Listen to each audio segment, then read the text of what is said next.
You can listen to the Canadian Gothic early and ad-free on Amazon Music. Include it with Prime. Jean-Pierre Lucier was waiting for the bus when the driver drove past him without stopping. Court documents reveal the driver claimed Lucier was not at the stop at the right time, but the commuter presented video evidence which showed the 78-year-old was already at the bus stop.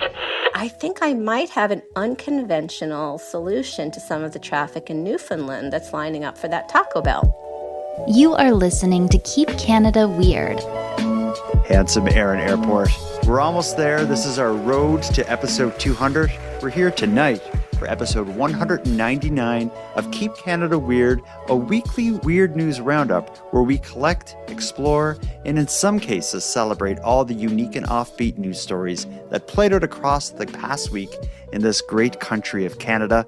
Before we get to tonight's many weird stories, let me ask, how are you, and did you survive the hellish amount of snow we had over the last week here in Nova Scotia? Well, yes, I have survived. This is not the ghost of Aaron Airport in front of you today. This is the fully formed biological thing that I always have been. But is this biological thing with a sore back from shoveling?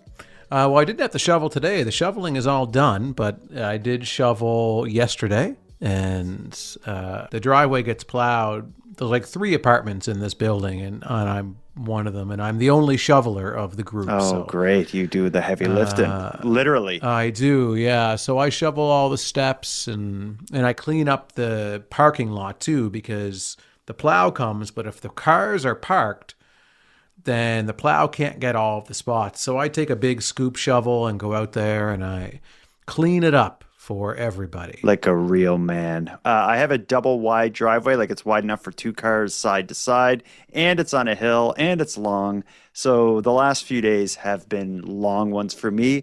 We had maybe 30 centimeters of snow here in Nova Scotia. Mm-hmm. The scary part is they're calling for even more snow than we've already had this weekend. Yeah. So unless things change, we got a tough week ahead of us, I suspect. But let's not get bogged down with all of that stuff. Let's instead toast to our special drinks of the night.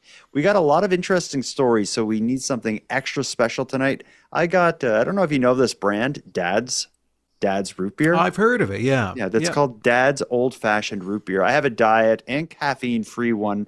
It took a bit of a chance here. I was thinking we may need some caffeine tonight because we do have a lot of heavy lifting to get into with these stories. But I went with just the regular caffeine-free Dad's Root Beer. Let me try it. Delicious, refreshing, creamy, and it's in a glass like beer bottle, which as someone who doesn't drink, I actually feel a bit like a badass tonight. So who knows what's going to happen? I better watch out because you could be you could get aggressive on that. What do you got over there? I'm back to something I've had before. It's a herbal tea. It's called the flavor is Bengal Spice by Celestial, and it's always a hit, always delicious. And I'm going to take a sip right now. Oh yeah, perfectly steeped. It's excellent. Let's get right into it here. We're going to start and open the show with updates on 2 prior stories we discussed. I'm going to give you the choice. Do you want to hear about the theft of horsehair or Taco Bell invading Newfoundland? Well, they're both delicious. Let's start with Taco Bell. Let's start with horsehair. Oh, okay. Then never ask me again. In episode 198, we heard the story of the horse haircut mystery in British Columbia. Gypsy's owner and her tenant noticed the mysterious clipping before the holidays, when the horse was brought in from the hobby farm's feeding area after dinner. She just said, did you cut Gypsy's tail? No, of course I did not. She goes, well, she's missing half her tail. Leanne thinks the person got in cutting a barbed wire fence and took it personally until she heard it happen to someone else nearby. And we speculated why someone would cut and steal horsehair. Turns out the Keep Canada Weird correspondent community had many theories. So rather than listen to 25 voicemails right now, let me present to you a horse Haircut Mystery Theory Collage. I call it an HHMTC. And it covers everything from it being related to vacuum cleaners to the horsehair theft being sexual in nature. Here's a collage of theories about the horse haircut mystery we explored in episode 198. Hello, Erin and Jordan. It's Tracy calling from Frosty, Ontario. I'm a long-time equestrian, and usually when I hear stories like this, it makes me think that there's a vendetta out against this owner. Some people, when they're angry at other horse people, they will break into barns and cut their forelocks off or cut their tails. There is horsehair pottery that people make that they need horsehair for, so that's a possibility. There are a lot of uses for horsehair, including instruments, like you said, with violins. That's also used for stiffening in textiles and like formal wear, especially men's jackets. Now, she mentioned that the hair is likely used for art purposes, which is entirely possible because a lot of paintbrushes use horsehair. I think some of my makeup brushes might have horsehair. I know that when I bought a vacuum cleaner like a long time ago, I think it had some sort of horsehair on it as well at the brush at the bottom, not sure. There was a vile, disgusting human in the news going around on Facebook who sexually assaulted 3 horses in British Columbia. So I wonder if there's a connection with that because, like, who cuts a horse's hair? That is so bizarre. Wow. As you can hear, the theories are all across the spectrum. You famously suggested that it could be to make what I would assume is the world's itchiest and least comfortable sweater of horsehair. But what I'm learning now is that you can do almost anything with horsehair, and I almost want some. Yeah, but after hearing that last piece of the collage of voicemails and theories, suggesting that it's sexual in nature, I now totally think that's it. Who knows? But interesting learning moment that horsehair is quite a magical thing. And all the horse owners out there, I'd say protect your horses because they're much more valuable than I would have thought. At least their tails are. Let's get to the bigger update, though. I want to talk to you about the Taco Bell saga that's been playing out in Newfoundland.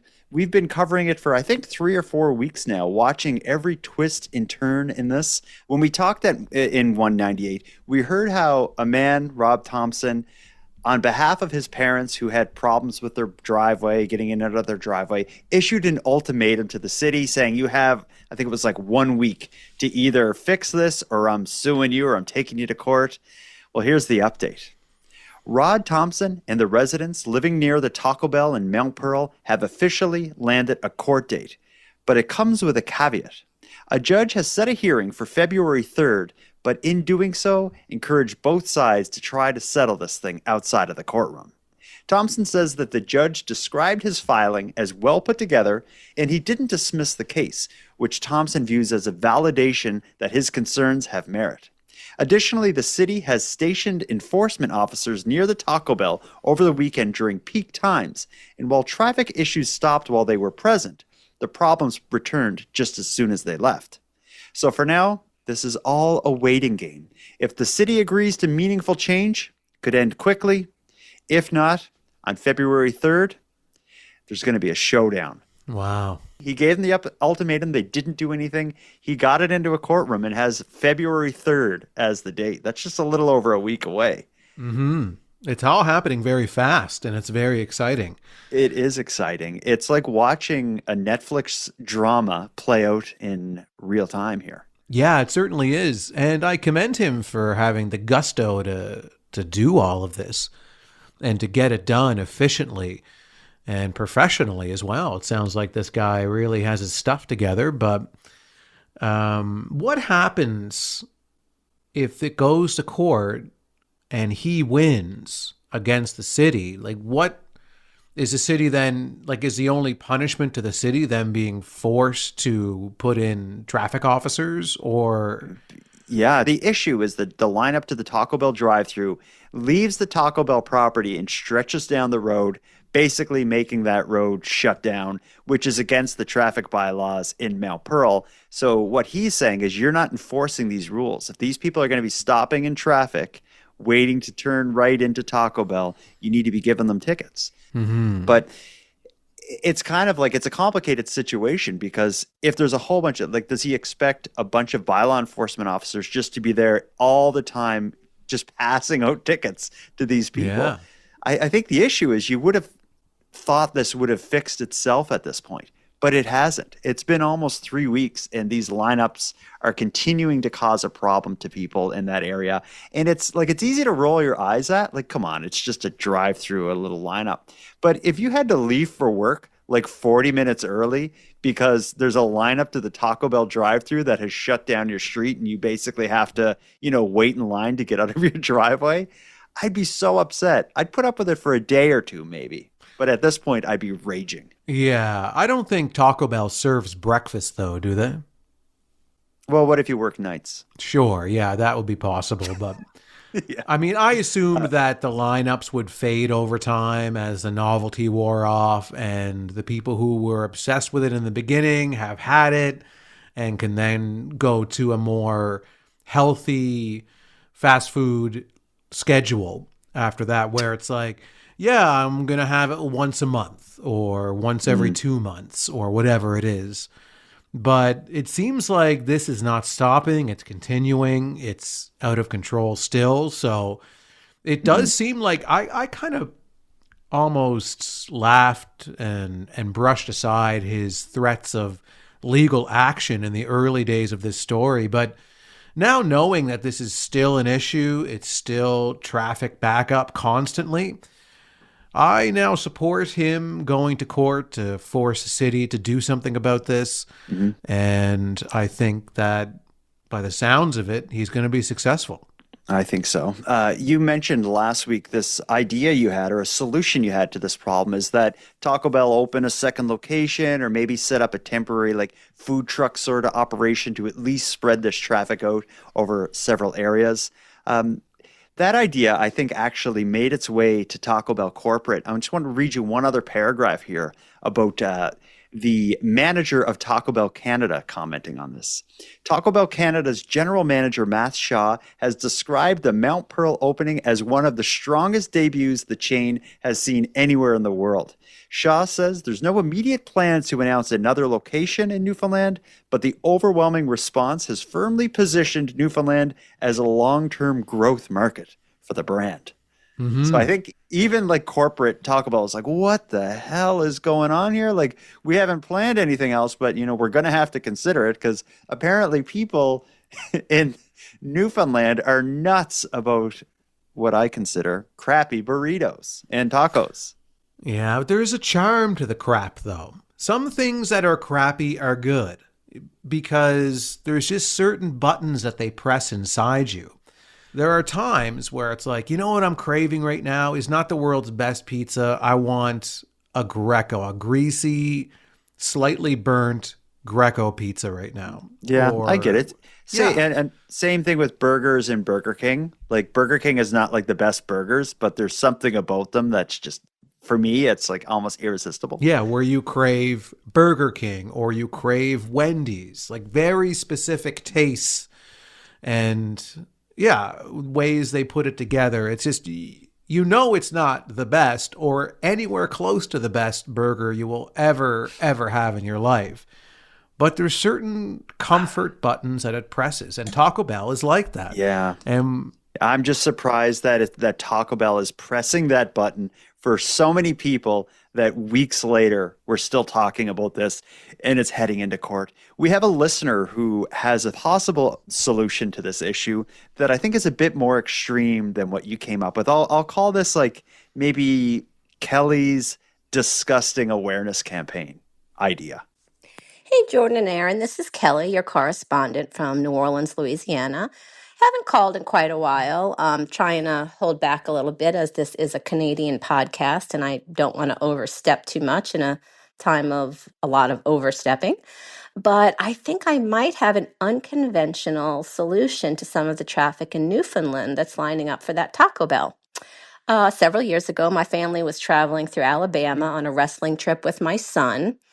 And it was late at night, and there's not a lot of options off the highway in Alabama late at night. So we saw a sign for Taco Bell. We drove in and we ordered an assortment of different items. And the woman informed us that she could only give us the chicken items and not the beef items because the meat hose was broken.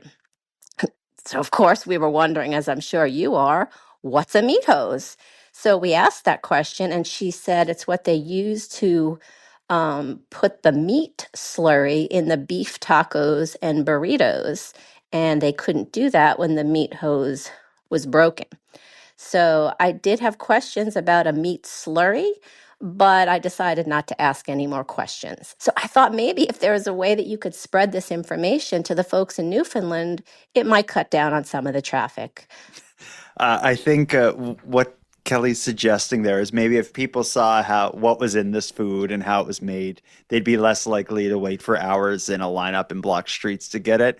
I will just say for anyone out there who enjoys fast food, the last thing you want to do is learn anything about what's in it or how it's made. Yeah, and what she's suggesting is that people in Newfoundland love their meat hoses.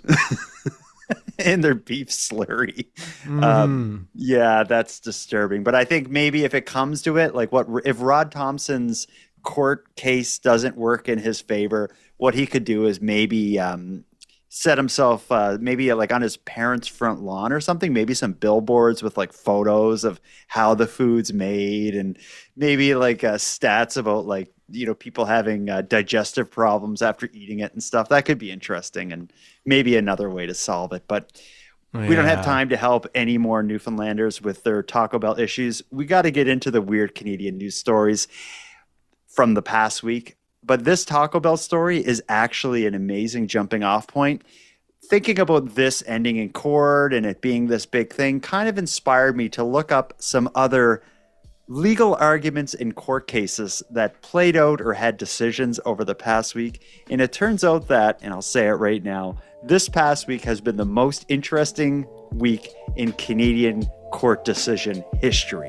We'll get into them after this short break.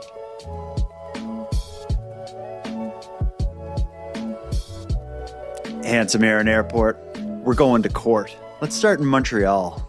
A 78-year-old man in Montreal experienced the all-too-familiar nightmare every public transit rider experiences at some point in their lives.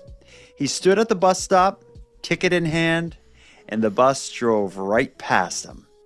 Rather than kicking a can and cursing under his breath, this 78-year-old man took the bus to court. According to the judgment from Small Claims Court, the incident happened right here on Queen Mary Road in August of 2024. Jean-Pierre Lucier was waiting for the bus when the driver drove past him without stopping. He filed 2 complaints to the STM, but both times they were rejected. Court documents reveal the STM driver claimed Lucier was not at the stop at the right time. The driver adds they saw someone running and stopping the bus at that moment would have been dangerous. But the commuter presented video evidence which showed the 78-year-old was already at the bus stop. He even raised his hand to get the attention of the driver. According to the judge, the transportation agency failed to meet its legal obligation to riders under the Civil Code of Quebec. The judge has ordered the agency to pay $2,000 to Lucier. In a statement to CTV News, the STM says, "We disagree with the application of certain legal principles in this decision, particularly regarding the transport contract, which in fact comes into existence only at the moment of boarding and not at the time of purchasing the fare." It says it will comply with the ruling and pay the money. That's wild. I tip my hat to this 78-year-old for standing his ground. He gets pissed off because the bus drove right past him. He complains to, it's called the STM, which is like the Transit Commission in Montreal. They do nothing. He escalates it and complains a second time. They do nothing. So he takes them to small claims court. I think that's amazing. Yeah, I know. It's a good move. When I was in my 20s, I used to take the bus everywhere. And this has happened a number of times where I'd be standing at the bus stop and the bus just flies right past me. And even with a little wave or whatever. And had I known that I could take the transit company to small claims court and get maybe $2,000 out of it, then certainly I would have done that and would have loved when the bus passed me by, because then I'd be like, all right, I'm getting paid. Cha-ching. Yeah, I think what can happen is that a busier bus stop, like a bus stop that serves several routes, the bus will kind of slow down, and if no one like steps forward, the bus driver I think is like, they're probably just waiting for like, a different route or something. I wonder if it was something like that happened, because I used to wait for the bus again in my like 20s at a busy bus stop in Halifax where maybe like 10 different routes went by, like 10 different buses. And they would often do that. They'd slow down and like look at me, and I would like wave them off like, no, I'm waiting for, the next bus, or, number 16 or something. And then when number 16 came, if I didn't like walk right up to the curb to like get on, they would blow past. I wonder if something like this happened to this man. But whatever it was, he was right. He argued, or he complained twice. Didn't get nowhere. He takes them to small claims court, and to show their true colors, the bus driver says he came up with an excuse. He said, like, I saw this guy running for the bus. It was dangerous for me to stop, so I had to just keep going. He put it on the 78-year-old man. But the 78-year-old man, he came with receipts. He showed in court a video of him standing at the bus stop with like his hand up to signal to the driver, like, I want to get on. And the guy went right by. And he called, the bus driver called him a liar. He proved he was wrong. And I wonder if that was a part of the judge's decision, because $2,000, like, I wonder where that, like, how they came up with that amount. Right. I don't know, because I was wondering that myself, because usually it's like there's medical bills involved. There's different things that bring you to some type of a total that makes sense.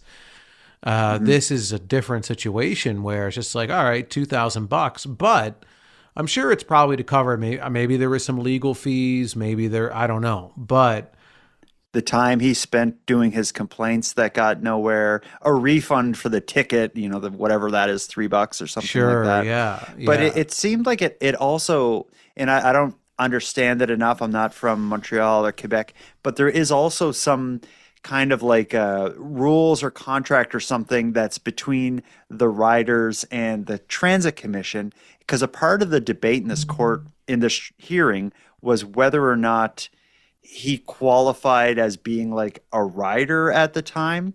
I think his argument was, I had a ticket and I was there, so I was a rider. But their thing is like, you're not a rider till you actually get on the bus. Right. So there's a bit more to this court case, but I think the most interesting part of it is that something seemingly as petty as missing your bus, if you push it far enough and present a good case, you can get somewhere. And I think this man at the bus stop in Montreal has a little bit of a brotherhood with Rod Thompson in Newfoundland, who's sick of people lining up for Taco Bell on the street in front of his parents' house.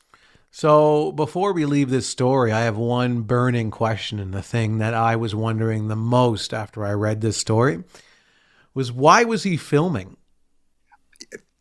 What I think has happened is he wasn't filming. I think he's like, I'm taking him to court. I'm going to go knock on the business across the street and get their security cameras. Okay, maybe it was, yeah. Why would he have video of himself holding his hand up? It seems like he got video from a neighboring business or something. That's the only explanation. Yeah, and they must have handed it over to him, I guess. So that would be interesting, but they didn't quite explain where the video came from. So I was wondering, like, was somebody else nearby filming? Yeah, because it seems like everything that happens out in the streets these days, somebody is filming you do it. So I was wondering, maybe he got to somebody who had cell phone footage of it, but I don't know. It's the security footage could make sense for sure. That's what it had to be. I wonder if that $2,000 settlement in part is to cover the expenses for the the private investigator he had to hire to make all this happen. Whatever it is, like, they picked the wrong 78-year-old guy in Montreal to drive right past, and he showed them. Let's move on to another seemingly petty court case. There's a couple articles we got to read tonight. You want me to go first? Yeah, go for it, yeah. Okay, let me tell you about that very hot oatmeal at the Vancouver airport and why oatmeal landed Air Canada in a small claims courtroom. A man who burned his hand on oatmeal in an airport lounge has officially lost his attempt to collect nearly $5,000 from Air Canada. The incident happened in May of 2023 inside the Maple Leaf Lounge at the Vancouver International Airport, where the traveler was helping himself to oatmeal from a heated self-serve container before a flight to Las Vegas. According to a tribunal's decision, the oatmeal splashed onto the man's hand, causing what was described as immediate and intense pain. The man later sought more than $2,200 in medical costs and nearly $2,800 for pain and suffering, arguing that the oatmeal was watery, extremely hot, and dangerous to serve without supervision. Medical records showed he suffered first and second-degree burns that took over a month to heal. Air Canada did acknowledge the burn had happened, but argued it wasn't responsible, and the tribunal agreed with them. The court ruled that letting adults serve themselves oatmeal does not constitute an unreasonable risk of harm. A tribunal member noted that the hot food is hot by definition. The container was clearly marked with a red flame symbol, and Air Canada is not required to protect competent adults from everyday tasks. The decision also rejected the argument that the oatmeal machine required special training to use it, pointing out that the passenger didn't operate the machine, just scooped food from it. The man also argued that Air Canada failed to provide proper first aid and tried to claim protection under air travel laws, but both arguments were dismissed. Eating oatmeal in an airport lounge, the tribunal ruled, does not count as part of the air travel process, and in the end, the claim was thrown out entirely. I love that case. Yeah. It's one of those cases where I'm glad the person taking them to court got shut down. Because, yeah, you're handling hot oatmeal. You're the one that spilled it on yourself. They provided the hot oatmeal. And you could probably argue, well, the oatmeal was too hot for legal consumption, you know. But I don't know. No one was there to do they have records of what temperature the oatmeal was at when it was served? They probably had to look into like this machine that it was in or whatever. Like they probably have an idea of how hot it was. That would have been a part of the decision. And maybe that's why he said it was too watery, because he had to come up with like, why did you spill it on yourself, Mr. Clumsy? So saying it was too watery is just kind of putting it back in their responsibility.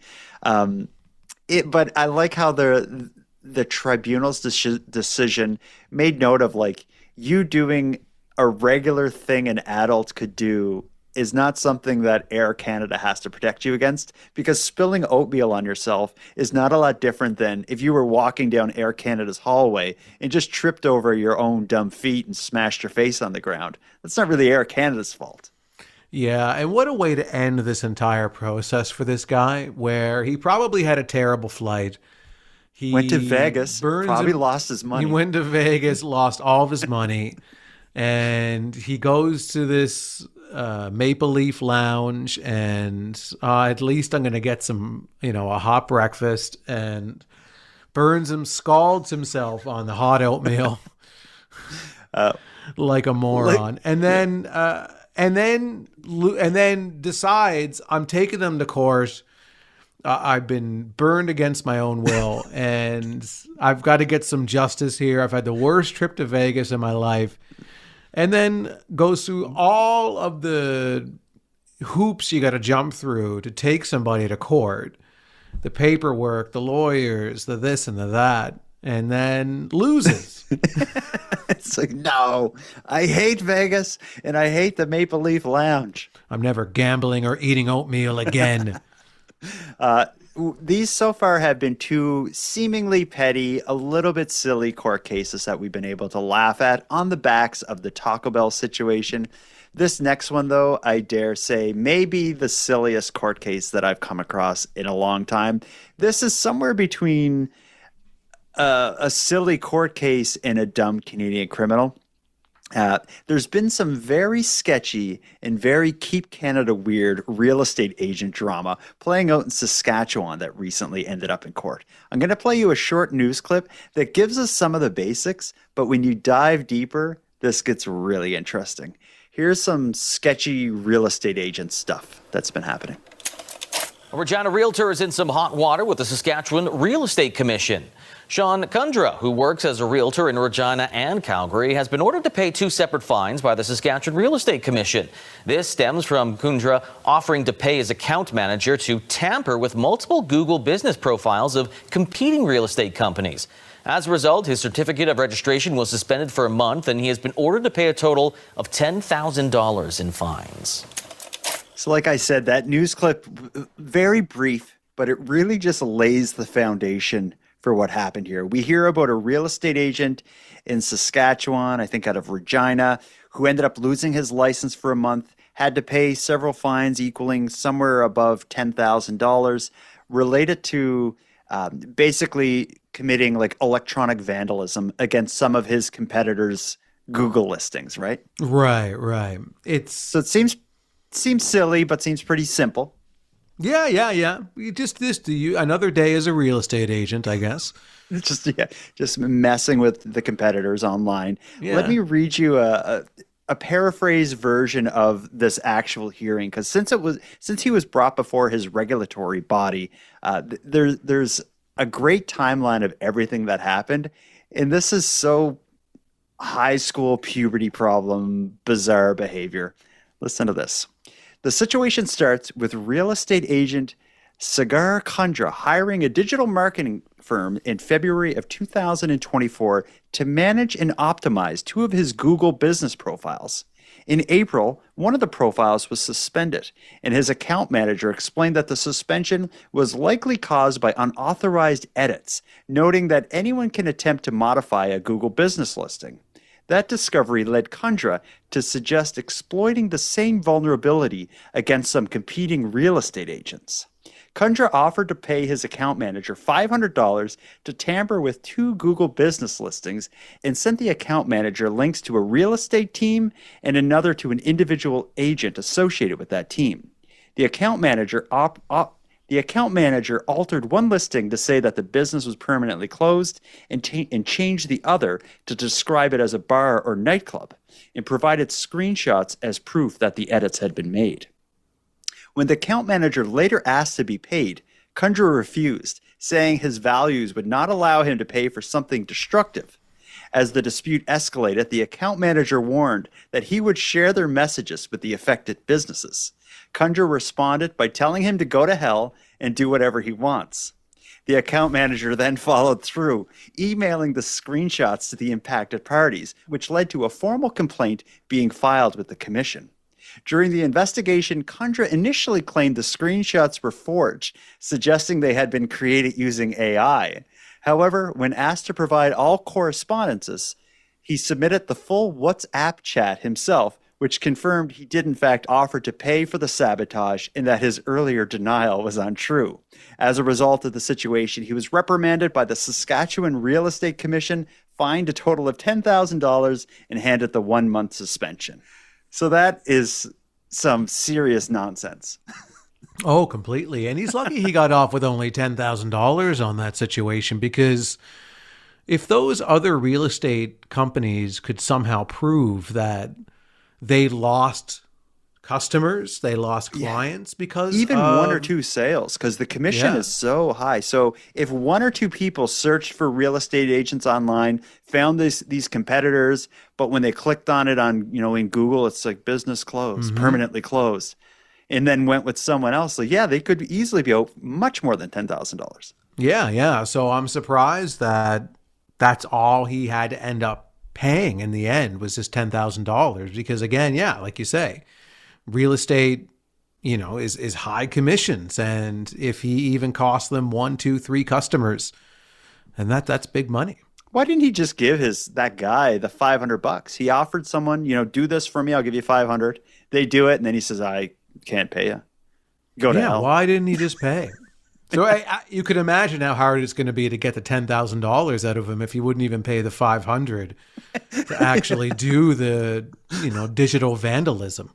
Yeah, it's something. So for people unaware of what we're talking about, he basically paid someone who like he probably hired someone to run his like social media or set up a website or something. He paid that person to just go edit like the Google Maps kind of listing for some competitors. Because anybody can change those things, like a business's hours, for example. Like if you see that that restaurant is open until 10, but on Google it says 8, you can make that change. Yeah, and it's not a big thing. In fact, what was in the news recently is in New Brunswick, someone in Miramichi, New Brunswick, someone went on Google Maps, probably a teenager, and changed the names of several schools, like high schools, to the Alan Legier Memorial High School. And Alan Legier is a notorious serial killer from Miramichi. So that was like a big thing. So they ended up, it was that way for a day or two, and then it got switched back when someone reported it as being vandalism or whatever. But yeah, this story is just so silly. The fact that he over $500, his ethics wouldn't allow him to pay that, and to then tell the guy to go to hell. But you asked for it, and to use his ethics as an excuse to not pay the $500 when the entire thing was initiated by him.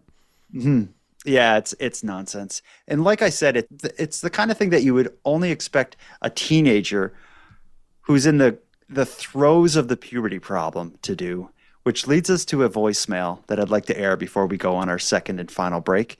We got a voicemail from a correspondent named Holly who's doing the responsible thing in going to the canadiangothic.com/contact and reporting a puberty problem incident. Hi, Jordan and Aaron. My name is Holly. I am calling from Vancouver Island in British Columbia. I really love the show. I have something to contribute to the puberty problem.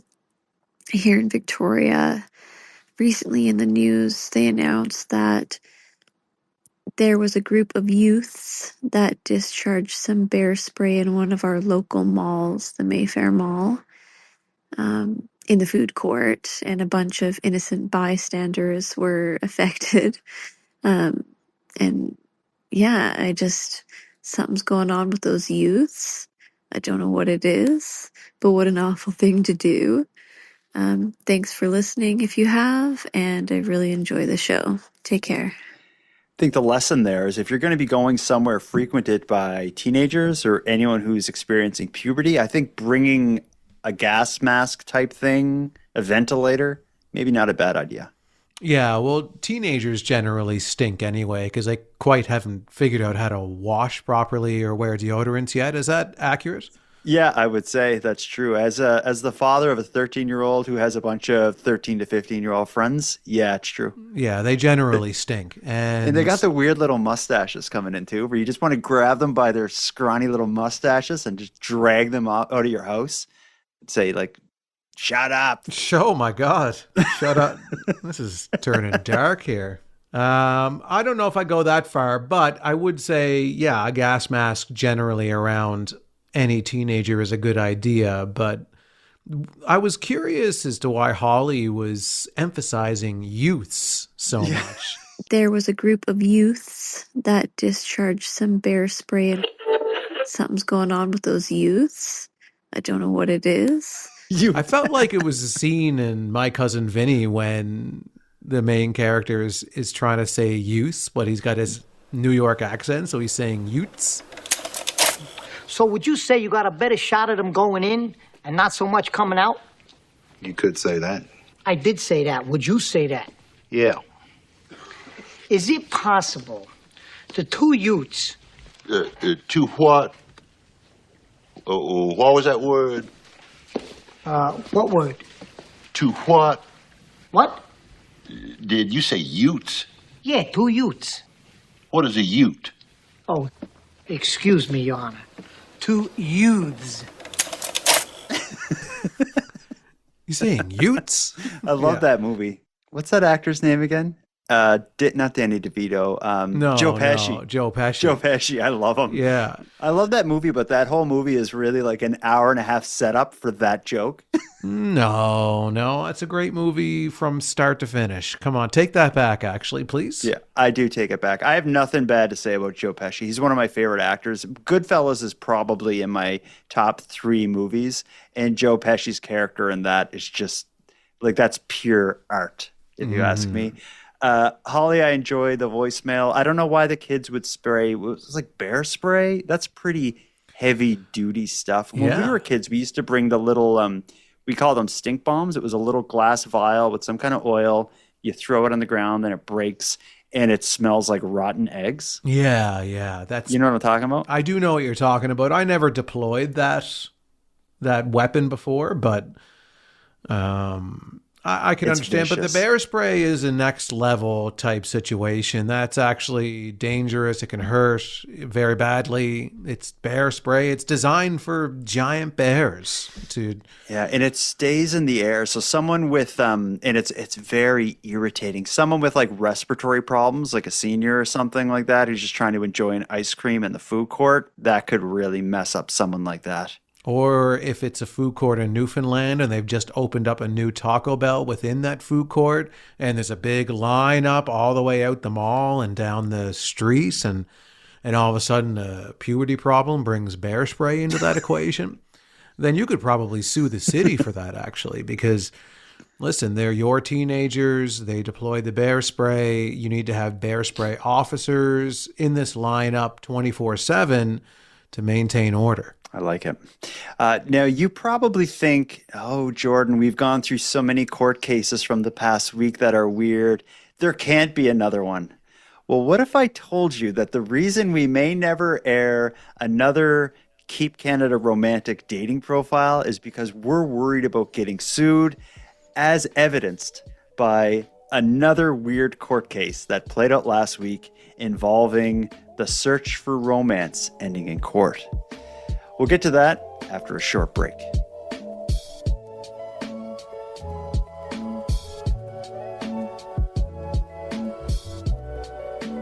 Handsome Aaron Airport, we've aired several dating profiles on Keep Canada Weird in our Keep Canada Romantic segment. I never worried it would get us sued. Did we give any kind of promise or commitment to the people other than simply airing their voicemails? Not on the air, but I did email everyone individually, guaranteeing them 100% that they are going to find the love of their lives through the show. Oh, crap. Yeah. You may be worried when you hear this next story coming out of BC. It's a bit long to read. Do you got it in you, or do you got to call on help? No, I don't need help for this one. The newsboy's in bed, so he's past his bedtime. Okay. A BC man's search for a wife ended not in matrimony, but in claims court. In March 2024, the man paid $2,000 to a Julia's Introduction Service Limited in hopes of finding a spouse. But the man says he was left disappointed when only one of the 4 women he was introduced to actually met his expectations. Things started to sour a couple of months in when the man messaged the service to say he was disappointed with the matches. He felt the service didn't have enough potential candidates. He asked for a partial refund, which was denied. With no written contract between the two sides, the dispute landed at the BC Civil Resolution Tribunal, where the case boiled down to what exactly the man had paid for. The tribunal ruled the arrangement counted as a future performance contract, meaning services were supposed to be delivered over time, but the matchmaking service never provided the required written agreement outlining terms and conditions. That technically opened the door to a full refund, but the tribunal decided that would be unfair. In the end, the court ruled the man did receive some value, having been introduced to 4 women, and noted he initially only asked for a partial refund. The solution was a refund about 63% of the fee, plus interest and fees for a total payout of just over $1,400. Wow. Wild to hear something like that ends up in court, but also wild to know that this exists. I did a bit of research on the company involved in this. They're called Julia's Introduction Services Limited. And it seems to be this company run by this woman named Julia, who offers like this kind of matchmaking service. She advertises that she's been in business over 20 years, and on her website for this business, if you look it up, it's quite interesting. She lists like, how many dates she's arranged, how many successful marriages and all this stuff. And you pay her $2,000, which to me seems like an exorbitant fee for this sort of thing. And she, I guess, according to this, she guarantees that she will find you a wife. Yeah. And according to this guy, no, he met 4 women and only one of them met his expectations. I would like to see a list of his expectations. I'd like to see what he said. I want this. I don't want that. I would be super curious to see what this man's desires are. But I would lump these dating services, these show up, come into my office, talk to me, fill out these forms, and I'm going to find you a wife. I put them in the same category as like fortune telling or card reading, which would be, I would say, mostly for entertainment purposes. But if you're willing to pay $2,000, maybe you might meet somebody, but it's more the experience and the process that you're paying for. Yeah, like maybe you learn a little bit about yourself when you're filling out these forms and going through the process of like meeting people. But I guess I'm surprised that a business like this exists in 2026. Like I would have thought of this as like a 1970s kind of business, or even prior to that, where someone who fashions themselves as like, I'm a great matchmaker, I can tell, and I have this big database of people who use my service and I can match you up. Like I would think if you offer this service at $2,000 a pop, there can't be many people walking in your door. Well, I think services like this are possibly going to make a real comeback, because you would see them a lot in the 80s, maybe the 90s as well. And then you probably saw a real drop off in services like this as app dating and online dating became much more commonplace and socially acceptable, especially with Tinder and Bumble and Hinge and all of these apps that really blew up, 10, 15 years ago or whatever it's been. But what you're seeing now in the climate is that people are tired of online dating and app dating, and they want to get to something a bit more structured and organic, maybe. Mm-hmm. So a lot of people have turned their backs on app dating these days. And they're trying things like submitting profiles to podcasts. Yeah. Basically, they're having probably more success on our podcast than they are on Tinder, I would say. But anyway, it's interesting that this made its way through court. No, it is interesting, and he actually got a refund. I'm surprised by that. Well, he would have got all of it. It said he was qualified for all of it, or he could have gotten all of it because there were no terms and conditions to this agreement. Like a big part of this trial and the decision all came down to the judge trying to figure out what exactly is this contract? What did they agree to do? And I think like the owner of this business, the big mistake she had was not giving like terms and conditions in the fine print, which leaves it wide open. So if you go to a court with like this wide open agreement, the court's just going to be like, yeah, that agreement's stupid. Like, just give him his money. Right. But this is the kind of service where I do think, although, yeah, there were no terms and conditions to lay out the exact details of the agreement. However, as a consumer, there's a certain amount of responsibility that also should fall on you. As when you're approaching a dating service, common sense or approaching a hot bucket of oatmeal. Mm-hmm. There's a certain amount of common sense that has to come into play here and not spill the oatmeal on yourself. So I think that this is the same case where you need to understand that nobody can guarantee that you're going to be getting married to one of these people. Mm-hmm. You should understand that going in just as a common sense consumer. You would think. So a full refund I don't think is justified, but maybe half or, something for your troubles type of thing. I think the judge got it right. Nah, I think more responsibility should have been put on the Mr. Customer here, whatever his name is. They didn't release that. We'll call him Mr. Lonely. So lonely. If he is out there listening, submit your dating profile and we'll give it a shot. If Julia's introduction services limited didn't help, maybe Keep Canada Weird's Keep Canada Romantic service can help. We guarantee absolutely nothing unless you get an email from Aaron saying otherwise. But go to thecanadiangothic.com/contact and let us know why I'm speaking on behalf of the Keep Canada Weird listenership, why we should fall in love with you. Now let's move on to our last and final story of the night. This one is not romantic. It does end up in court. It does involve a crime. And it's really disgusting. But I like this story. I kind of want to read it. I know I've done more reading stories than you. Can I take this last one? Yeah, you go for it. I love it because it's the Miramichi fart assault. Listen to this story. I don't know if you've seen this in the news. It isn't as big of a story as I think it should be because it raises a lot of interesting questions in a unique way. A Sackville man stood in a Moncton courtroom this week to apologize for what may be one of the strangest assaults ever described in a police report. Jeremy Robert Weldon told a judge he felt embarrassed and remorseful after admitting that during his arrest last summer, he pressed his backside against two RCMP officers and farted on both of them.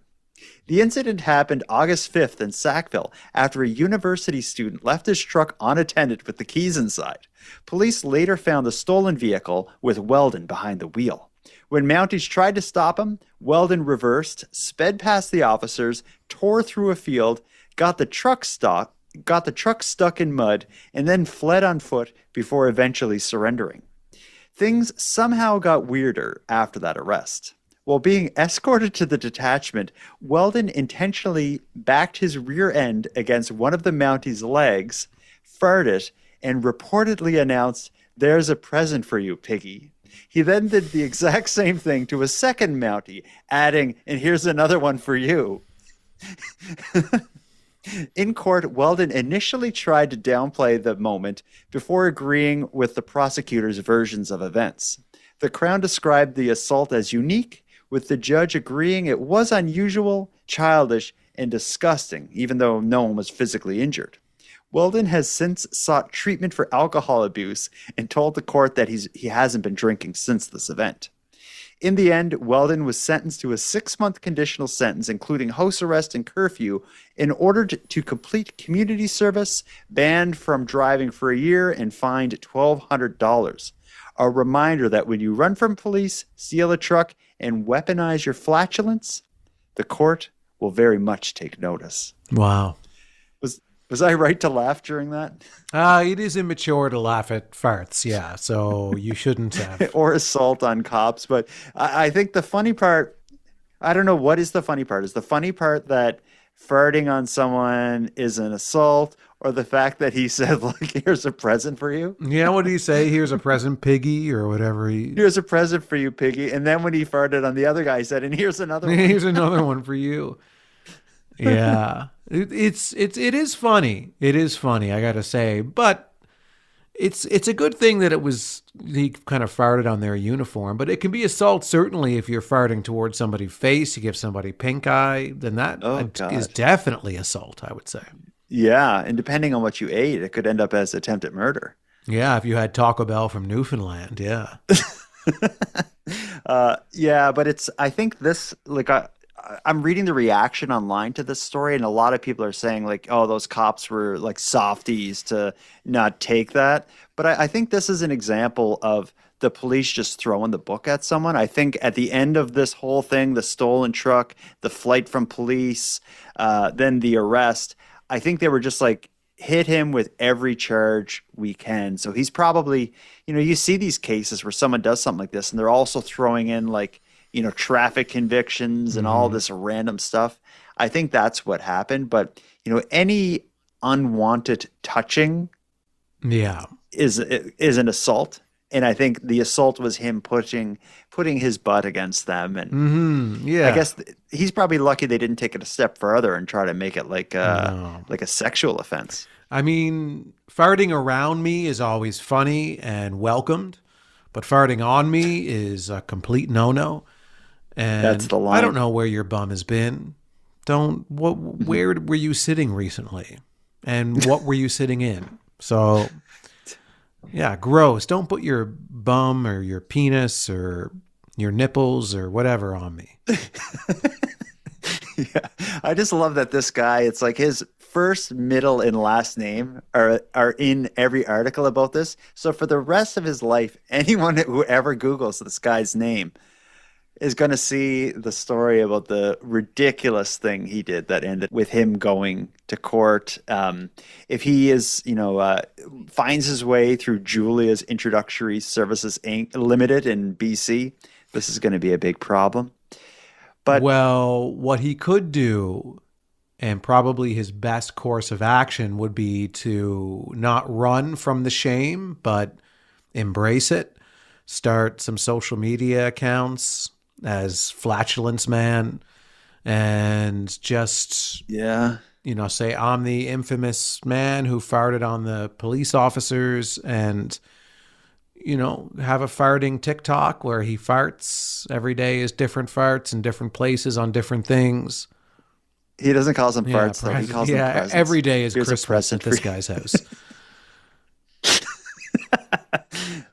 I want to end the show with another voicemail. We got a good one here from a correspondent named Andrea, and we'll go out with this.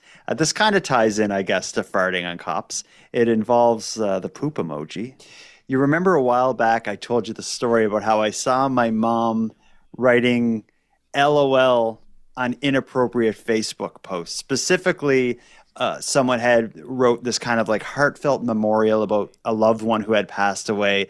My mom commented LOL, and when I called her to ask what was going on, she thought LOL meant lots of love, not laugh out loud. Well, we have a listener who wants to kind of piggyback on that story and tell us about the hilariously innocent thing her mother did with the poop emoji. Hello, this is Andrea from Kelowna, BC. Your mom's story, Jordan, using LOL the wrong way.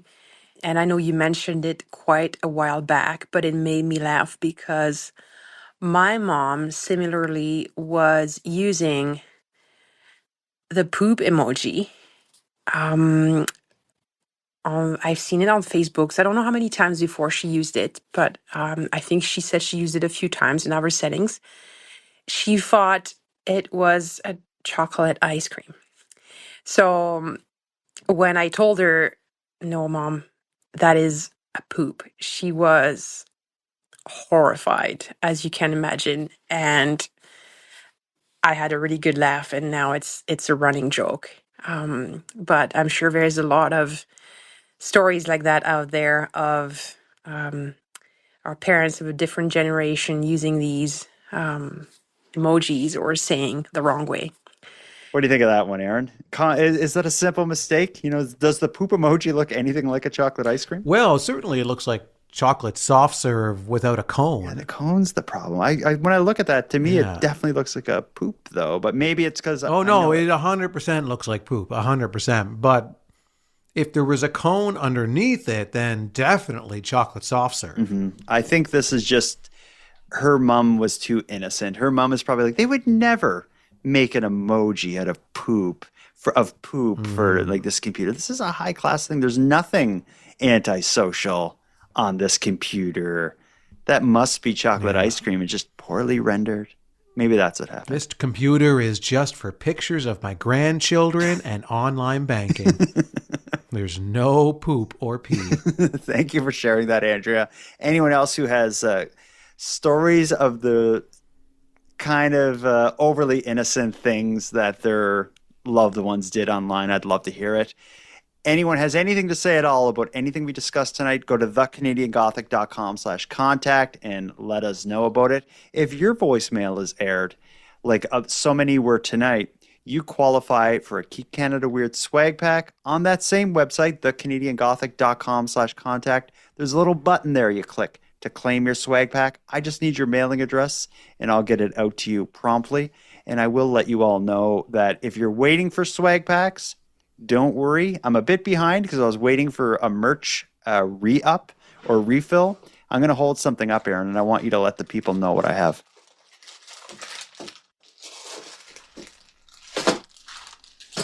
Oh, wow. Stickers upon stickers upon stickers. Yeah, I just got 300, a pack of 300 of them. Oh, yeah. And they're ready to go out. So if you have your voicemail aired, go to thecanadiangothic.com/contact and claim your swag pack. With all that said, we've gone through so much tonight. This was a great episode. Although it was a lot of reading, there were a lot of interesting court cases. Yeah. And court cases are for reading. And we're not that great at reading. So I apologize to anyone who had to hear us read tonight. But let's put a bow on this. I need to give my brain a break. Handsome Aaron Airport, until next time. Jordan Bus Stop, Backhoe Bonaparte, until next time. Hope you're not waiting for the bus anytime soon. Waiting for the bus in the winter is the worst thing. It's never cleared well. You're freezing. I'm an anxious mess when I'm waiting for the bus because I'm like, did I miss it? Is it gone? Like, should I be making other arrangements? Is the bus late or was I too early? I hate the whole process. And adding being cold and stepping in slush to that, I wouldn't wish that upon you or anyone. Jordan, until next time, I'm tired and going to bed. I want to thank you for helping Aaron and I fulfill our mission to keep Canada weird. Now, if any one of you listening want to get more involved in what we're doing, we need all the correspondence we can get. So if something weird happens in your area, or if you have any thoughts on anything we discussed tonight, let us know about it. The best way to reach us is by using the voice recorder that can be found at thecanadiangothic.com/contact. Now, I'm going to start wrapping up the episode, but before we part, let us thank a few people. First of all, Aaron and I want to give a big thank you to all the correspondents who contributed to this episode. If your voice message was aired on the show, go back to thecanadiangothic.com/contact and fill out the form to claim your swag pack and Keep Canada Weird badge. We'll happily get it right out to you. Next, a big shout out to Unicole for the intro and outro voiceovers, and Monty Data, who provides the outro version of O Canada that you're about to hear. And then lastly, but most importantly, we have a massive thank you to every one of you listening, as without your interest and your support, this work would be impossible. And for any one of you out there who want to support the show financially and get more out of the show at the same time, please consider the premium feed. Our premium feed subscription costs just a couple bucks a month, and that money will fund the creation of new episodes. But the premium feed will also give you those episodes early, give them to you ad-free, and give you access to a full back catalog of Keep Canada Weird episodes and bonuses. You can go premium at thecanadiangothic.com/subscribe. And even if the premium feed isn't for you, you can still support the show by simply sharing episodes on social media. That's free, and it's a big help. So until next time, take care of each other, hug your loved ones tight, and please keep Canada weird. And keep Canada weird.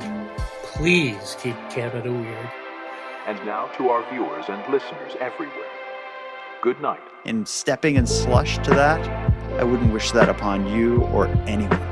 And Jordan, until next time, the next time I'm feeling frisky, I'm going to go out and cut some horsehair so I can get some tail. Ugh. Do you know that there's a big story going around about a guy who sexually assaulted a horse? Oh, really? Maybe do a second ending just to yeah. So there was this guy in BC, and I got several listeners wrote us being like, you should cover this and Keep Canada Weird, but it's not Keep Canada Weird appropriate. No, it's gross, this guy in BC, this farm owner in BC made a Facebook post saying, does anyone know who this guy is? And it's pictures from like a trail cam of like this guy standing next to her horses. And she said, he sexually abused some of my horses. And, the cops ended up finding the guy and arresting him for bestiality kind of crimes. Wow. And it seems like he snuck on her farm late at night, did that horrible thing, not realizing she had security cameras. So when you said it earlier, I was like, does he know about this story in the news? No, I've never heard that. So maybe try a different one. So Handsome Aaron Report, until next time, blah, blah, blah, blah, blah. Okay. Jordan, until next time, I'm tired and going to bed.